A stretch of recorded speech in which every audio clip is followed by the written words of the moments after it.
Well, thank you all for coming, and I'll try not to put you to sleep. Yeah, the launches of Lake Maxinkuckee, I guess I should give my minutes. A little history of the boats of the lake, as you know. And of course, I guess I'll just launch into it rather than sit there. Obviously, the very first boats really to traverse the waters of Lake Maxinkuckee are the Potawatomi Indians, and that's rather obvious, the canoes. I would assume the first settlers, made their own rowboats, got canoes from the Potawatomi, etc. But we don't really see anything official. And I guess I should clarify, when I talk about the boats of the lake, this is not going to be about every boat that's ever touched Lake Maxinkuckee. It's ridiculous. We're primarily focusing on boats that would have carried, the public, would have been available to groups of people, the kind of iconic boats that you might remember. So, there are obviously going to be some kind of watercraft between the settlers arriving and the first boat, this is not a picture of it, we don't have a picture of it, but in 1852, a large flat-bottomed skiff built by Isaac Morris was called the Queen of the Lake. And as far as we know, that's the first kind of, tour boat, if you will, on Lake Maxinkuckee. In 1874, the Anna, which was a large sailboat, was built by W.W. Hill. And that may have been the first sailboat proper to be on the lake. In 1876, the Nancy Lee was built by Captain Ed Morris, and we're going to get back to Captain Morris. He's a pretty significant figure in our history. And just as a little bit of background, the stage was set for steam transportation in the 1760s by James Watt, who's a Scottish inventor. He developed a successful steam engine for removing water from mines, and that's really regarded as the opening of the Industrial Revolution. So steam engine really kind of kicked off the Industrial Revolution. You had flatboats, obviously. This is the primary means of moving about, especially on rivers. So the Ohio and Mississippi rivers, and it took you about 6 weeks to get one way with the current, but it took you a lot longer to get the other way. So this is not a very efficient way of getting around, but this is pre-railroad and everything else, so this is the best way even then. American John Fitch adapted steam engines to boats and demonstrated a working model in the Delaware River in 1787, just to give you an idea of the time frame. And steam-driven paddle wheelers were soon making the downstream trip in 7 days and the return trip in a little more than 2 weeks. So, you go from, what did we say, it took 6 weeks to go by flatboat, and you can do it in 1 week, with the new steamboat. So steamships dominated traffic on America's inland waters for much of the 19th century, but really didn't capture the high seas traffic that the clipper ships could still go faster out in the ocean, of course, up into the 1880s. But again, steamboats were very useful in inland waters like Lake Maxinkuckee.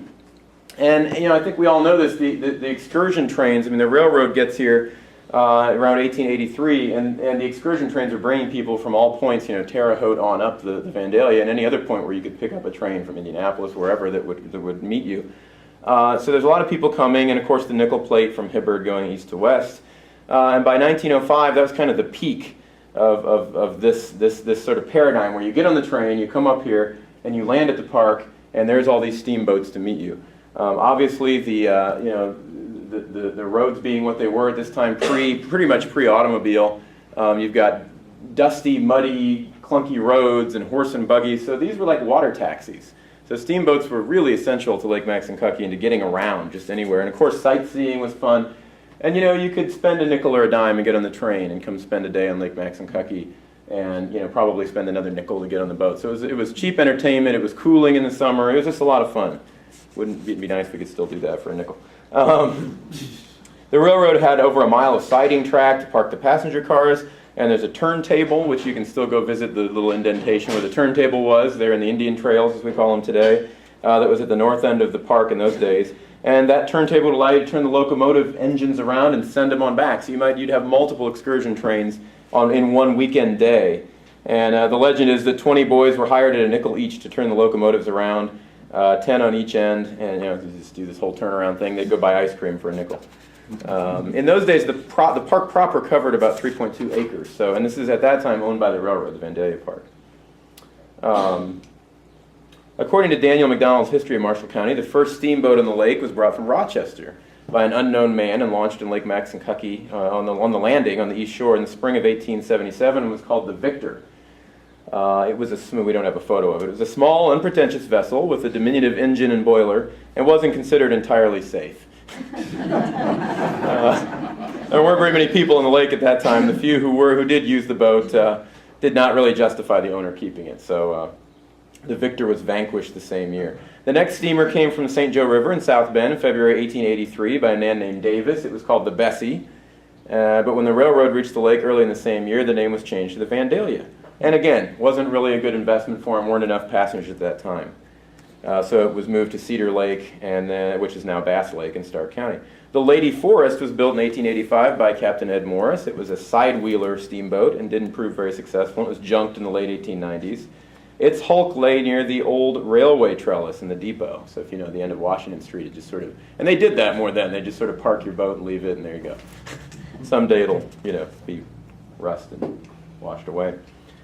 A sailboat built in Chicago and launched by the Lakeview Club was originally built for service on Lake Michigan. It was 18 by 20 foot, and at the time was the largest sailing craft on the lake. And the Lakeview Club, of course, was at the highest point of the Indian Trails today. That was later became the Lakeview Hotel, and Daniel McDonald himself built it.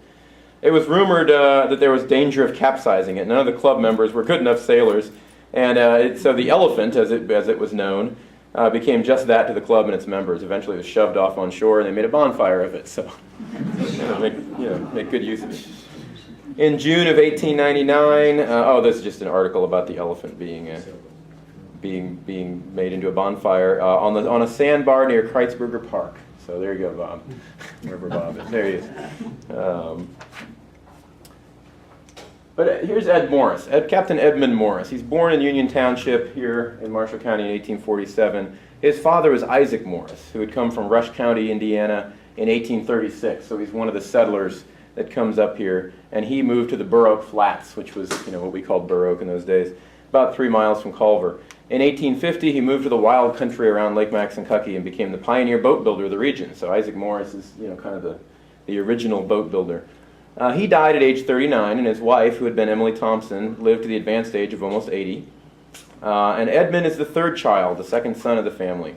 And again, he's a very significant figure in our history.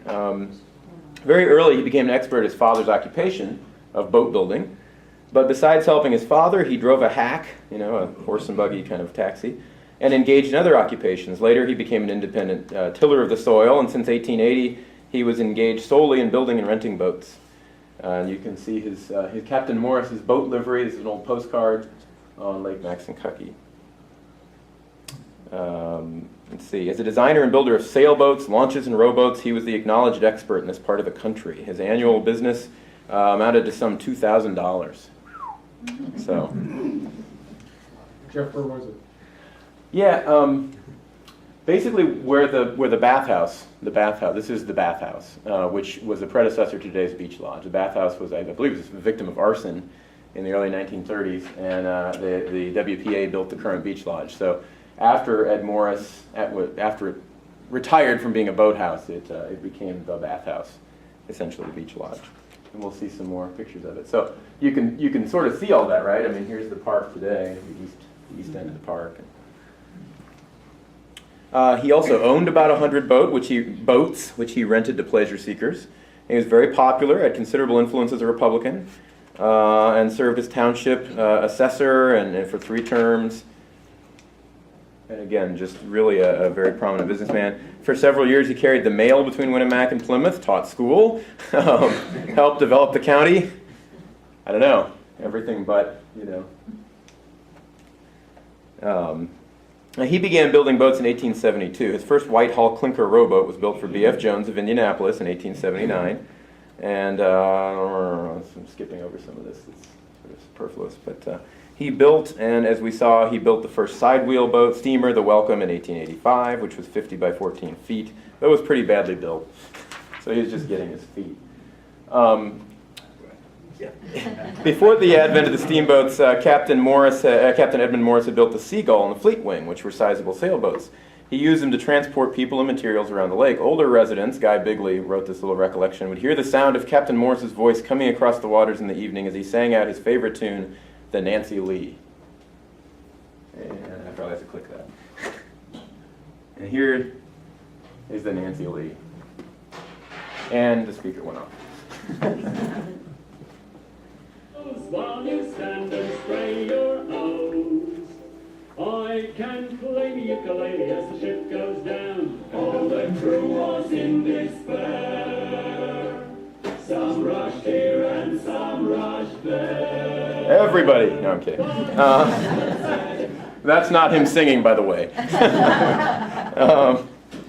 Here's a, no, wait, where am I? Oh, okay. Just one more picture of the boathouse. Of course, it's always fun to see the postcards. That one's dated August 14th, 1906.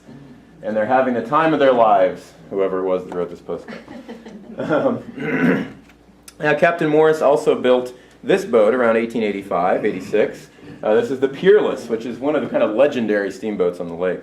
Although there's another source that says Jacob Larson built it. So, But anyway, it could hold 100 passengers. And an advertisement in the 1894 paper says the Peerless steamer meets 7 trains daily at Vandalia Park and carries passengers to all hotels. It ran for 10 years and then was laid aside for the Peerless II. The Peerless II was built in May of 1896 by Captain Morris. It had a Kimball piano on it, purchased by Captain Morris for use by the patrons of the boat. And those of you who know the story know where I'm going with the piano bit. Cole Porter, there's a laser pointer here somewhere. There he is as a little lad.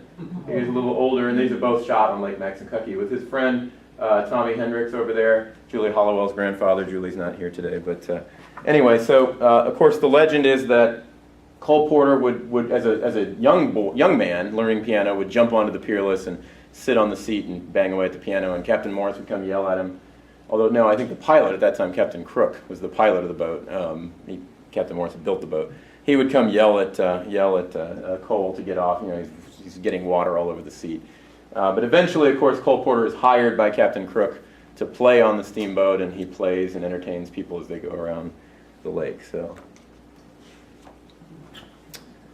another beautiful shot. I just found that one actually within the last 6 months, and this is at the Academy Naval Pier. But you can just see how crowded the Peerless is there. This was sold to Mrs. R.K. Lord. We're going to get back to her in 1897. And she sold it in 1902 to Captain Crook. So Captain Crook takes over in 1902. And of course, Cole Porter is playing up to about 1918, 1920 as World War I begins to start. About 1886, Captain Knapp purchased a small steamer which had been built for Pretty Lake near Plymouth. Again, weren't enough people to justify using it, but he basically sold it to the Arlington Hotel, which was on Long Point, and it was named the Lloyd McShee, in honor of a son of editor McShee of the Logansport Chronicle. So at that time, Long Point was heavily used by Logansport folks, and Rochester folks. And so this was kind of the steamboat that serviced the Arlington Hotel, which again gives you the idea of just the volume of people coming here and using these hotels and getting off the trains. You know, they had their own steamboat basically to take people to the hotel. Captain Knapp was referred to as the sea captain of the lake. He was also a conductor of the railroad.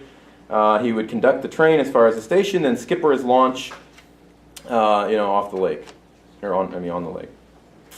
So, the Lloyd McShee, by the way, sank in the winter of 1903, 1904. There it is in 1898, obviously.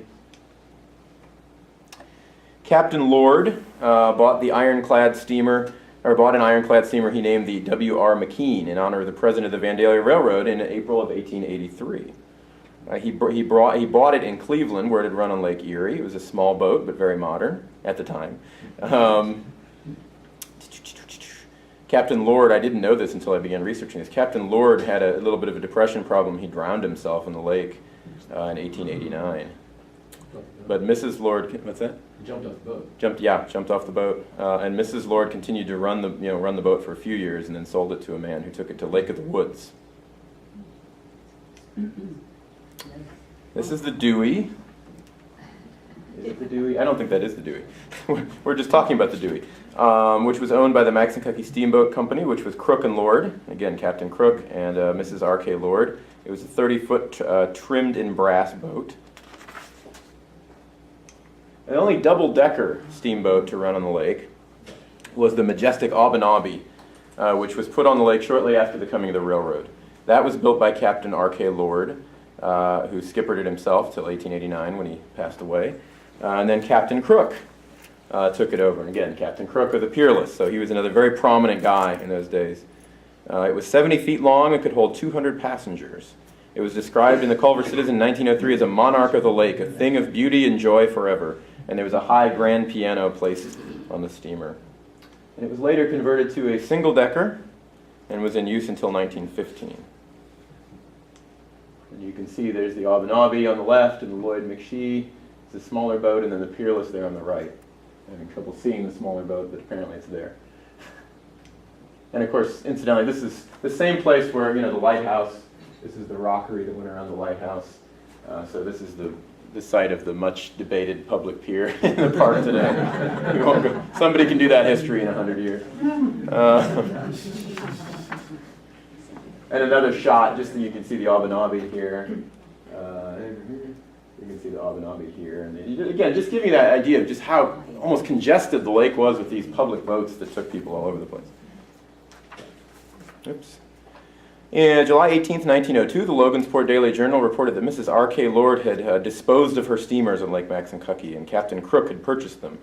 Captain Crook owned a place called Crooks Hall, which had been the Lord's Hotel. I know, interesting names. We'll get back to that in just a minute. That's at the top of Harding Court. We'll get back to that one. June 18th, 1903, the Niswagi is launched by Captain Crook. This is a 14 by 70 foot steamer with a capacity of 200 passengers, built by Mr. Peterson, not ours, on Bass Lake. And of course the Niswagi, the Peerless, the Abenabe, if you think of three kind of classic boats of Lake Maxinkuckee, those are the biggest, the longest lasting, kind of the iconic boats in that era. And as you see, Captain Crook was one of the iconic names. It was, of course, named in honor of Chief Niswagi, who had his cabin on the east shore of the lake on the Bigley property, and became the chief spokesman for the Potawatomi in their negotiations with the government in 1836. It wasn't successful, but the boat was named in his honor. And it was in service till 1915. So you might get a sense that 1915 is kind of a pivotal year for changing over how we got around. Here's a picture from 1903. The Citizen says, and the Culver Citizen says in 1903, Captain Crook's launched, the Doxy was launched the previous week to accommodate all cottagers and persons desiring to go to points around the lake. Captain Crook marries Mrs. Elizabeth Cale of Logansport in 1904. I had a fun visit a few months ago at the Academy Museum from Mrs. Cale's great-grandson, so a descendant basically of Captain Crook. Kind of neat. He has a whole little family history, and he didn't know that Crook was such a prominent guy here on the lake. But Logansport area, folks. This is a little bit of a diversion, but it's just a fun story. This is from the Culver Citizen. Great commotion caused on Long Point. I'm sorry, it's from the Logansport Pharaohs Tribune. Bob is the name of a dog owned by Captain Oliver Crook and a constant passenger on one boat or another. Bob has a habit of jumping off the docks to chase anything that looks like a cat and howl until the boat turns around and takes him on board. Recently, Captain Crook took a few days off to get married to Mrs. Elizabeth Cale of Logansport, and during his absence, Captain Fisher was in charge of the boats. Fisher said he guessed he'd cure Bob of his bad habit. "I'll just let him stay there a spell," he said.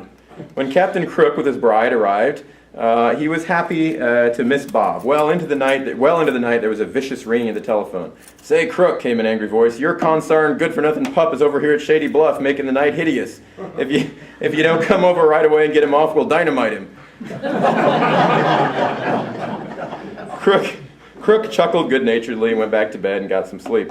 In half an hour, there was another ring. "Say, Captain, your dog Bob is in the powwow dock, baying at the moon like all possessed. What do you do to make him let up?" "Just wire a can to his tail," Crook answered, laughing. Bob didn't have any tail.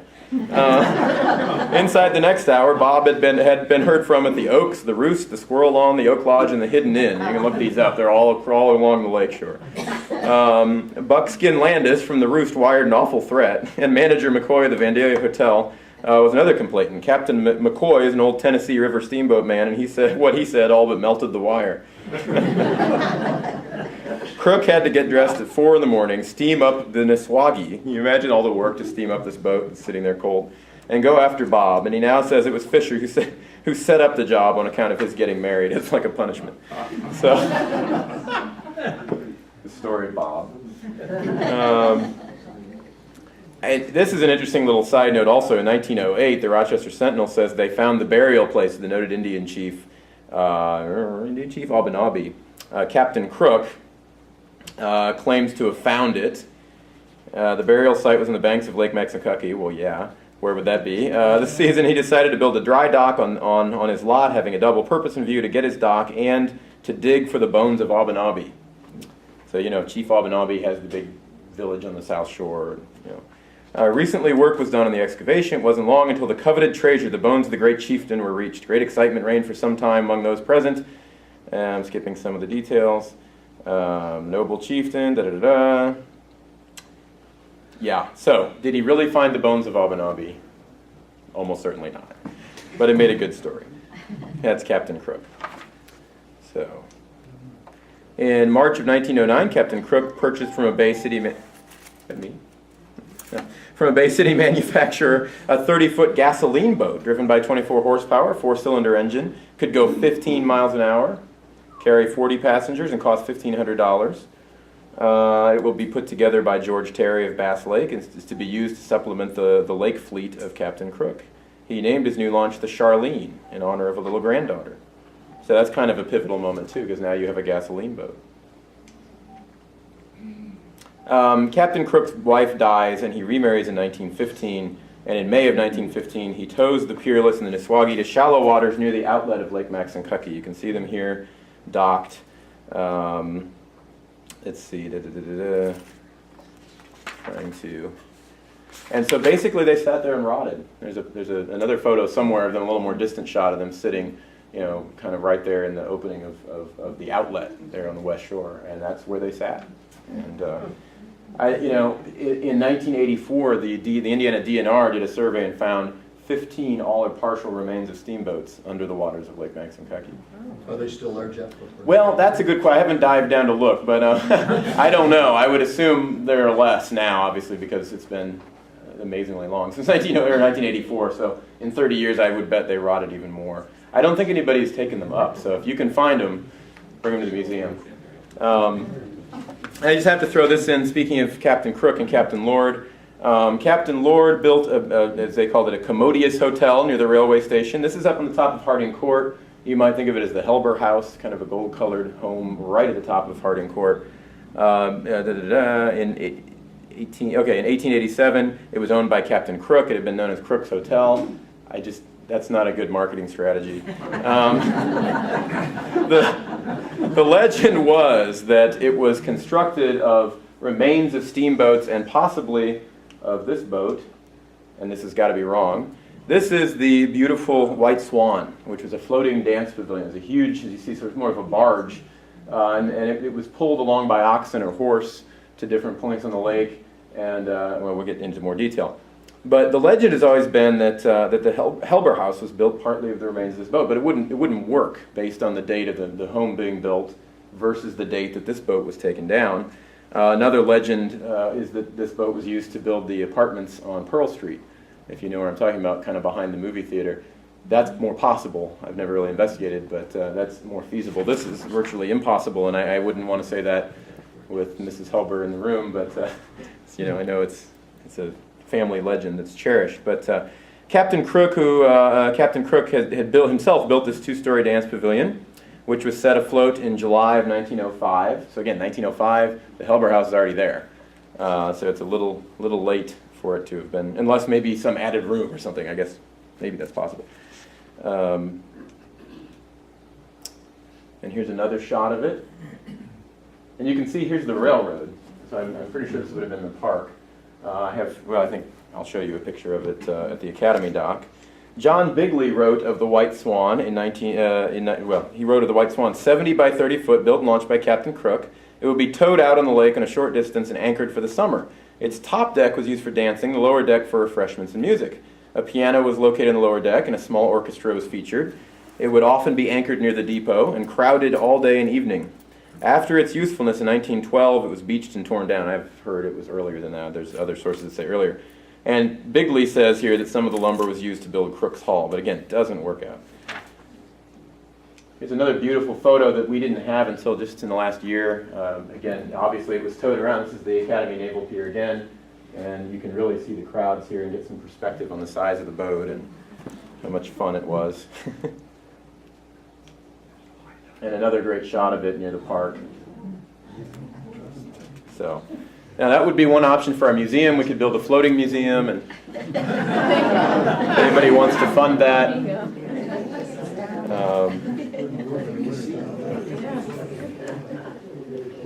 And let me finish this one section, and we'll give our movie folks are here, and we'll take an intermission from me. But there's a sort of a logical ending to this little section, so give me one more minute. By about 1915, the golden age of Lake Maxinkuckee tourism, at least the era of the steamboats, had mostly wound down. And by that tourism age, I mean that era of tourism as opposed to today's.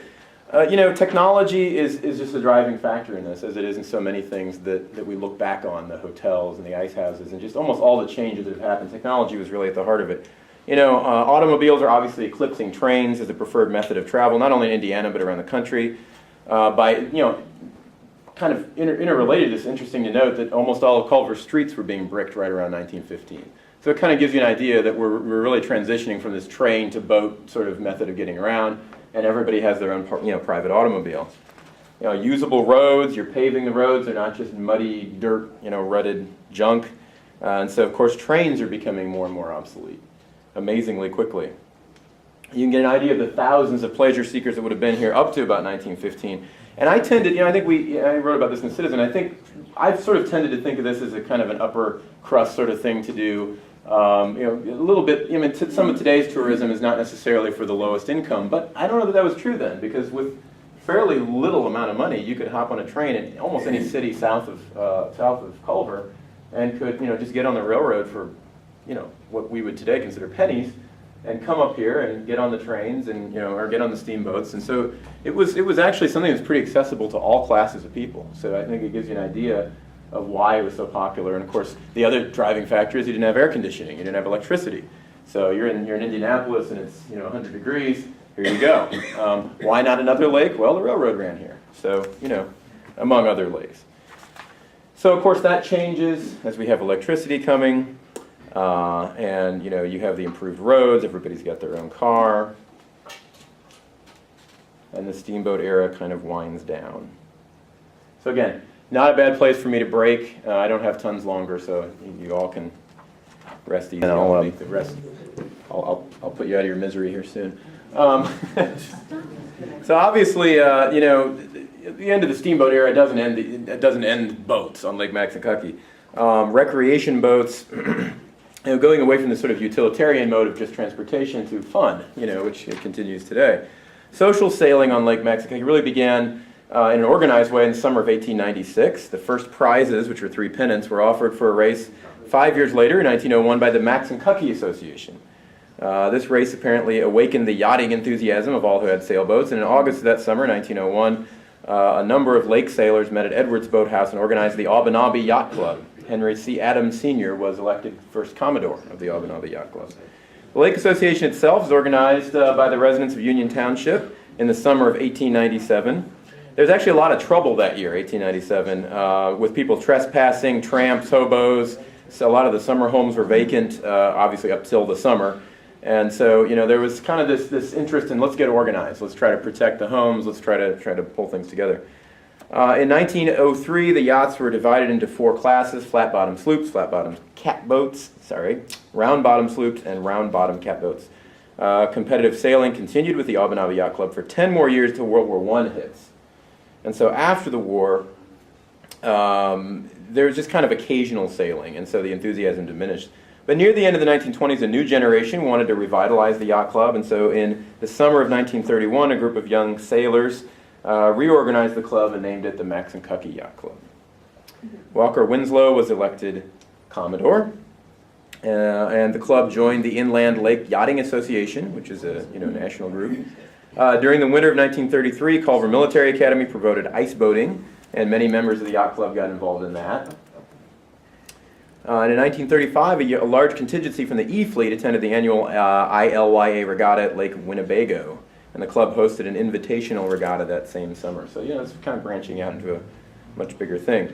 World War II isn't far away, and of course there are a lot of hardships. A lot of sailors went off. The Academy lost its whole sailing fleet in a fire. Here's a shot in 1938 of the Boathouse fire at the Academy. We'll get to the Academy fleet in a minute. Gas rationing's in effect.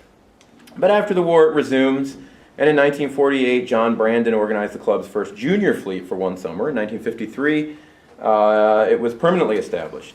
Robert Hollowell, Jr., Bob Hollowell, runs it from 1955 to 1960. Then we have Rupert Esser, Steve Spear, Bruce Holliday, Scott Spear, Joe Shaw IV, anyway, John Becker, Dan and Andy Schuller, Jenny Levitt, Adam, and there's a long list. I don't mean to leave anybody out, but I'm seeing it's getting long. In 1961, the annual picnic left the Bradley Lawn, where it had been held for as long as anybody could remember, relocated to the Maxinkuckee Country Club golf course, which continues. The Sea Fleet had grown to 25 boats by 1963, and in 1967, it elected Joyce Hollowell Spears the first woman Commodore, so that's kind of significant. The same year, Margaret Washburn became the club's assistant secretary-treasurer, which she continued for over 20 years.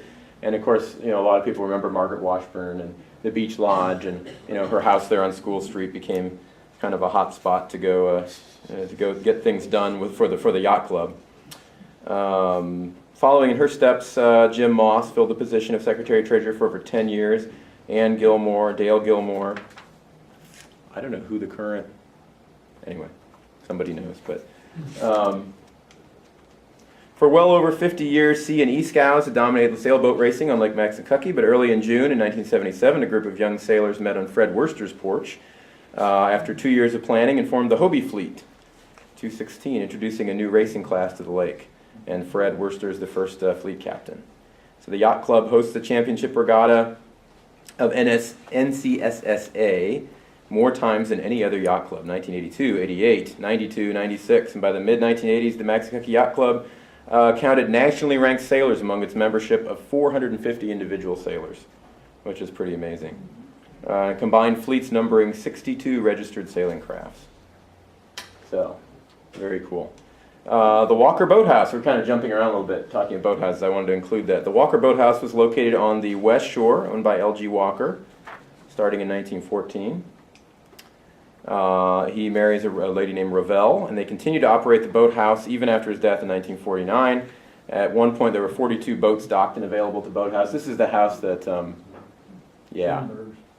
Schenberg, thank you, Ted Schenberg owns. So how far down West Shore is it? It's almost to the first curve as you go. I get turned around in the curves. As you go, south past the landing. So it's still there. It's been, kind of redone and beautified, but. And Mr. Rhinesmith had the property next door, and he remembered the campground right next to the Walker Boathouse. So you sometimes see these old postcards of camping on Lake Maxinkuckee. There was actually a campground there. And there it is. Yeah, there's Ted Schenberg's house. I think he may have resited it since then or painted it. I don't know. Maybe not. I can't remember. But that's the house. Chris Craft. Chris Craft is based in Sarasota, Florida. Founded in the 19th century and became famous for its mahogany-hulled powerboats in the 1920s through 1950s. And of course, Chris Craft became, everybody loves Chris Craft, and so those became very prominent on the lake. Those were not Florida boats.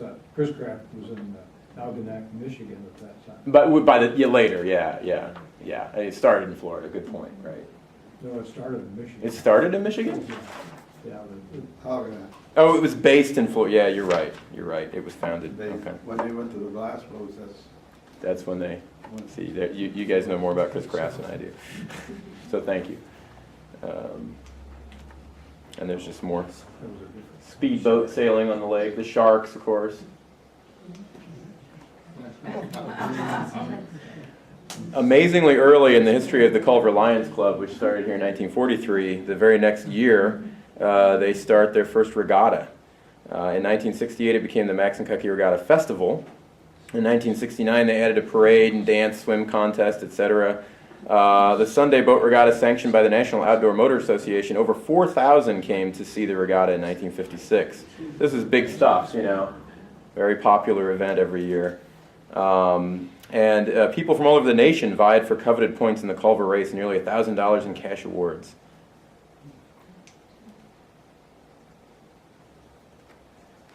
So here we're looking at the establishment, basically, this is back to the Lake Association, and there's a reason I'm doing that at this point. In order to protect the lives of pleasure seekers at Lake Maxinkuckee and guard against disasters in the lake, through the carelessness of persons operating boats, the Lake Maxinkuckee Association adopted the following resolutions, and so they have their rules. But what this is leading to is the establishment of Lake Patrol. Aroused by pilfering and damaging of property, the cottagers along the east side of Lake Maxinkuckee are forming an association to protect their interest. A guard is being hired. This is 1932, August of 1932. A guard being hired with instructions to shoot on sight those molesting cottage property or prowling around the private grounds on piers. In 1949, the Lake Association forms a permanent. The formation of a permanent Lake Maxinkuckee Association becomes a reality here. The Board of Trustees, representing all cottage owners and the Academy and the town of Culver, adapted unanimously to establish the Lake Patrol. In 1950, here's James Rich, patrolman. You see him? This foreboding Lake Patrol vehicle there. And that's his motorcycle, actually, which was purchased for the road patrol. Jack Rich was named a special deputy for patrol duty on roads around the lake in 1950. And Henry Lauer was in charge of the water patrol. And here we see the Lake Patrol vehicle. So here it is, 1958, and the old Chris Craft Lake Patrol boat prowling the waters of Lake Maxinkuckee. Do you know who the guy is, Jeff? Is that Jim Cox? I don't know. I think it is Jim Cox, and I don't know why I haven't written, because I do know who it is. And oh, wait, do I? No, I'm wrong. It's James Rich, patrolman, and this is Henry Lauer. No, that's not right. No, that's 1951. I think Cox might be one. Yeah, later on, Jim Cox and Herb Lashbrook. Yeah. Yeah, they were. Yeah, I don't know why I didn't put the names down because I have that But information. that would be a good date 58. for Jim. Yeah, to have started. Yeah, absolutely. 56? And of course, in more recent years, the Marshall County Sheriff's Office has taken over Lake Patrol, and this is from what, 2 years ago, or maybe it was last year. Just in the last couple of years, with the Lake Maxinkuckee Association, got this beautiful boat going, and you know, I saw it out there just last weekend over near the beach patrolling. Here's the Maxinkuckee Landing, popular stop for the launches. We all know, kind of over on the east shore. And Guy Bigley has his memories of the landing as kind of a little bit of a ground zero where there are shops there. You could get off and get ice cream at the little grocery, and even get gasoline, that sort of thing. And here is the Maxinkuckee. A lot of us remember the Maxinkuckee. The understanding we have is that the Red Wing was used originally on Lake Manitou. It's a 65-passenger diesel-powered excursion ship from 1938. Well, it was before 38. It was purchased in 1938 by Art Simpson and later renamed the Maxinkuckee. And of course, we all associate Captain Frank Amond with the boat. And until 1976, it was just a very popular tour boat. Now, my sister and I, oh, well, here's another photo, several photos. Of course, it docked down at, again, that very talked about pier at the park. And, the boat rides. Is that the one the guy scuttled when business fell off? What's that? That one of those tour boats back in like late 70s or early 80s, he wouldn't go out unless the boat was full. And then he scuttled it because he couldn't run it that way anymore. And then a few years later, somebody else raised it and ran it again. Yeah, I don't think it ever got, I think he docked it in 76, which we'll get to here. And I don't think it was ever, somebody tried to revive it. We're going to get to that in just a second, actually. So several pictures. By the way, Captain Amond's, if I may say, granddaughter is here. If you don't know Kim Amond, right? She's here. Now, is that you? There you go. And of course, the bell would be rung in the park, right? For time to board the boat. Yep. That's my mom, Shirley, yeah. There it is in dry dock. My sister and I were debating, I shouldn't say this, but I was born in 74, so we were debating whether either of us ever rode on the Maxinkuckee, and then my uncle provided this little film. That's my dad there on the left, there I am. You don't remember that? And there's Captain Amond. And you can see us pulling away from the pier there.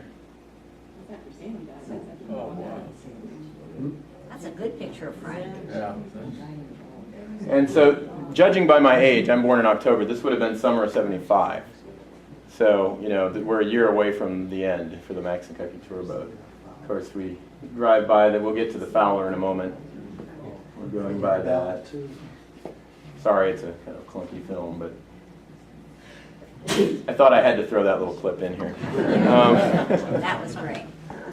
Death of a landmark, a familiar fixture in a yard on the south edge of Syracuse, Indiana. The Maxinkuckee saw its last visitors Saturday as it was dismantled and burned in the rear of the Jan and Pat Appenzeller home in Syracuse on State Road 13. It was built in, according to this article, 1926. They have it a little bit wrong, to provide tours of Culver's Maxinkuckee Lake. Anyway. 32 Syracuse area residents bought the deteriorating boat in 1980 for $1 with the intention of renovating it. So that might be kind of what you're thinking of. But I think it was dry docked after the summer of '76. That's my understanding. And when did your grandfather pass away? Was it 80? Right at the beginning of the 80s. Okay, yeah. And so the hope there with these folks was to revive it, but it didn't happen. And you can see there they're actually cutting it. Yeah, isn't that painful? Yes. Cutting it up. But that's, that was what was left of it. Somebody has there's the two sides of the boats have Maxinkuckee on it. And there's one of them's in Indianapolis, and the other one's on the lake somewhere. Yeah, I understand somebody has one of these in their home on the lake. I think that was at a yacht club party that Vickers had over on the East Shore. Yeah, Okay. probably that's the Beckers, because he was a fan. So he may have it. They may have it. Well, there was an effort to revive this idea of excursion boats on the lake. Briefly, I remember going on this one as a kid. In the summer of 1979, a Harris pontoon float boat, 36 foot long, 10 feet wide, named the Doodlebug, which was in honor of the little single car train that ran here after the main railroad kind of passenger trains stopped. You could get adult rides for $2.25, children to $1.50. Could carry 36 people and 2 crew members. And Holly Muehlhausen was in charge of it. And by 1982, it was part of the Culver Academy's fleet. So I don't know if they donated or sold it, but it didn't last long. And to my knowledge, that's really the last effort at a kind of just public, come pay a few bucks and take a ride around the lake. Again, kind of going through time, 1944, Donald Beamer sold his business on Long Point to Fred Wallstead of Cassopolis, Michigan. This is the West Shore Boat Service. A lot of people may not remember this, a lot of people may. In 588 West Shore Drive, purchased in 1954 by Sam and James Allen, sold in '69. You can still see the concrete pad there on the West Shore, near the landing, not quite to the landing. And of course, in 1953, the Culver Boat Service, operated by Don Beamer for the past 8 years, is now operated on a year-round basis by O.D. Campbell and his son, J.E. Campbell, under the firm's new name, the Culver Boat Company. From 1953 to '75, they were located at 636 South Shore Drive, at Sycamore Road on the west shore of the lake. Campy and son Jack Campbell bought the only active boat business on Lake Maxinkuckee, the Culver Boat Service, in 1953. They had been at Sylvan Lake in Rome City, where they'd started their own boat livery in 1934. Came here in '53, and of course they moved and expanded to the current spot in 1971. They're outgrowing their operation. And by 1968, boats were being built of fiberglass instead of wood, with lower maintenance costs. Stern drives were becoming popular by then, higher horsepower motors, and more affordability. So Jack and his wife, Lila, thank you. Bought first 50 acres of land over on the East Shore with 1,000 feet of lake frontage in 1970. Part of that was the Norris property. Jack Campbell Sr. got the DNR permit to dredge the harbor. Stalls for 140 boats were put in, and so they moved to 3,000 East Shore Drive. And in 2004, they sold, of course, their business to Gary and Yvonne Aker, who continue to run it today. And I guess you could say they've revived the closest thing we have today to an excursion boat, which is, this one here, and it's essentially a dinner cruise boat, that they launched actually just last year. I haven't been on that yet. I don't know if any of you had. And just to kind of tie this up, we haven't talked, and we'll just very quickly, about the Academy's fleet. In 1903, a launch called the Togo was purchased by Culver Military Academy from the St. Louis Fair. It was called the Dewey. It was a 30-footer, operated by Captain Crook. And there it is, and the caption on this picture was, "Arriving by boat, students, military camp, Culver Military Academy." And let me click here. In 1902, this is a 1927 film, The Commandant of Cadets, Major Lee Gillette, was aware the Culver family had hoped to utilize the facilities for a summer program. Obviously, they've got the winter school, which started in 1894. They've got all this land, this lakefront. And so in 1902, they launched the Culver Summer Naval School. And it kind of struggled at first. Ginnelette's brother, Tom, ran it at first. Didn't do so well. Ginnelette himself takes it over. He always had that golden touch. And so by 1906, 206 boys were enrolled from 25 states and China, Ecuador, and Mexico, with numbers increasing by leaps and bounds each year. In 1907, the Culver Naval Program, oh yeah, but that was the annual Father's Pirate event that they used to do, the treasure hunt. Isn't that cool? By 1907, the naval program was recognized and equipped by the U.S. Navy Department. And Ginnelette convinced the state of Indiana to appoint the Corps of Cadets as the first Naval Battalion of Indiana. The winter school's well-known sham battles also became part of the naval school with amphibious landings and similar activities. Under Admiral Albert Ross, who got here in 1920, and I think we see him getting off here, power boats and later sailboats became part of the naval program. Ross and Ginnelette secured 4 motor yachts in the early years of Ross's tenure, and they launched the Admiral Ross to transport Ross himself until his retirement, and afterward as an instructional boat. By 1928, through the efforts of Admiral Ross and Admiral Hugh Rodman, Culver's fleet had evolved to 34 cutters, 16 small catboats, 4 regulation Navy dinghies, a dozen Chesapeake Bay boats, 8 Class C racing catboats, 2 large catboats, and 1 Class A sloop. So, they're developing, of course, this is a summer crew rowing. Sorry about the finger there. So they developed quite a naval fleet at the school, This is a 1928 film, I believe. Jeff, do you know how that compares to today's numbers? I don't know how that compares to today's numbers. I don't know if any of you do, but how many boats? In 1941, the Fowler was built, the CSS Fowler, the 3-masted square rigger with auxiliary diesel power. And that's built in the CMA boat shop by this man, W.C. Kraft. The boat was named for Commander O.W. Fowler, who had been director of the Naval School. And of course, well, we'll get to that. And so Bud Kraft is what he's known as. And so he not only built that, he built a number of boats. And as the quote here says, he spent a lifetime nursemaiding the Academy's fleet of 240 boats. Said an article in the summer of in the Alumni magazine in the summer of 1966. Dave may have written that article. He built the 3-masted square rigger and also the Yarnell, which we'll get to. I think the O.W. Fowler was on the cover of Life magazine one time. I don't think Life magazine, but I'll show you a different magazine that it was. Yeah. In May of 1941, the Fowler was christened with a bottle of water. Gotta play it safe. Here it is in 1955 at sail. It's a 54-foot replica of the great white winged vessels which once graced the 7 seas and are now all but vanished. 23 tons, cost about $6,000 to build. And here we see woodcrafters on the Fowler. They got to take a ride. What's fun here is look at this boat. I don't know if any of you recognize this thing, but it's going to do something interesting. It's a duck, yeah.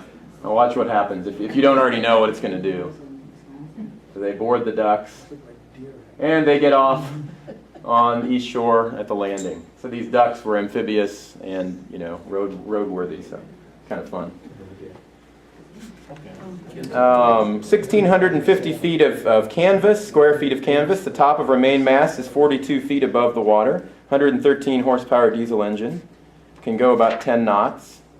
And in 1943, CMA band director Colonel Edward Payson inaugurates the annual Moonlight Serenade, which we'll see, the 26th, that weekend I think it is. And I understand it was an accident, that the naval band was going to play in the park for their annual concert, and something happened with the transportation. So they're going to march from the campus to the park, but of course it's dusty, dirty, they've got their white ducks on, so Colonel Payson says, no, get on the boat, and as they all sit down, he says, well, why don't you start playing? So they come around the Indian trails into the town park playing this music on the boat, and of course everybody loved it, and this is the day when you might have 3,000-4,000 people in the park to come see this concert. So it became an annual tradition. And in 1984, The Fowler, it's got a wooden hull. It's just done for. Whoop. But of course, it was not resurrected, but rebooted, I guess, to use a modern term. The 3 masts were maintained. It was recreated as the Leadbetter with a metal hull as it is today in 1984.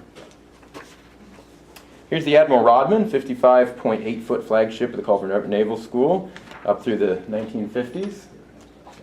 People remember the Rodman. Here's some interior shots of the Rodman. Here's the Revluck. Anybody know what Revluck, what's the significance of the name Revluck? Culver backwards, yes. 1945, Mr. B.B. Culver, chairman of the Culver Educational Foundation, has given us the Revluck, a 34-foot Robinson Corsair cabin cruiser, a 200 horsepower Scripps engine, and yes, Culver spelled backwards. Has a stove and bunks and everything. Here it is. And in 1965, it's stripped of useful equipment, loaded with rocks, and tugged to the Indiana Boathouse point where it was scuttled and marked with a buoy, and scuba classes dive down to take a look at the Revluck today. So it's still on the lake, right? Yeah. But it moves. Here's the floating, I just threw this in. I don't know if any of you remember the floating bandstand.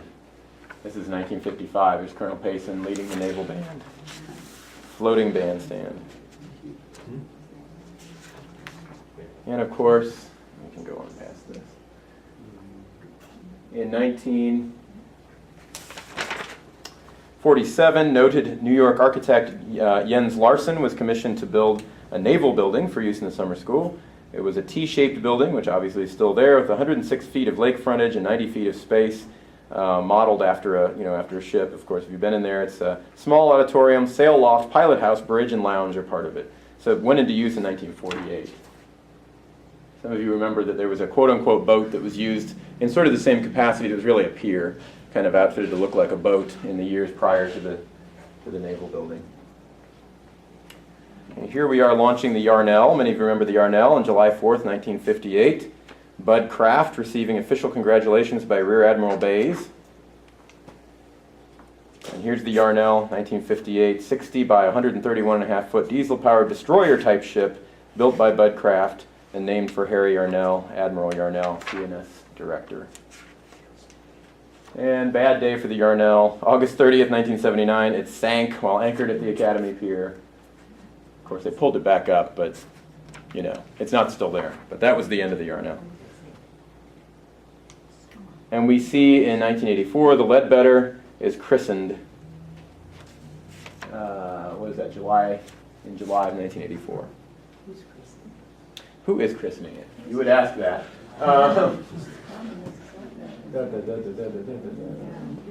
Redefined print. Fred said it was probably Mrs. Ledbetter. I think it was Mrs. Ledbetter. Yeah, well, the craft was donated by Mrs. Yeah, it does. Somewhere it does say, yeah, I think it was Mrs. Ledbetter. I don't know if any of you remember that, but pretty sure it was. Water again, yeah. Water again or champagne? I don't know. Good question. Good question. This is the 100th anniversary of the naval program, Fred and said it was champagne. oh, champagne. Wow, we've moved up. Tom might be thinking of this magazine. It's Outdoor Indiana. I'll find it for you. Okay. I mean, I've never known. We have the Life magazine publications with the Academy, but I never knew it to feature the Boy's Life. Maybe could be on the cover of Boy's Life. That might be true. But anyway, and the interesting little tidbit about that is, at least according to the text about the Fowler, it was the largest inland boat in America through much of its career. I find that a little hard to believe, but that's what. Let me rephrase that. The largest inland ship. So that might be, it might make the difference. It's smaller than a steamboat or whatever. But in Outdoor Indiana, this is what, 2009. They called it the largest inland boat in Indiana. So that's kind of neat. I could certainly believe that. So, and that is what I have.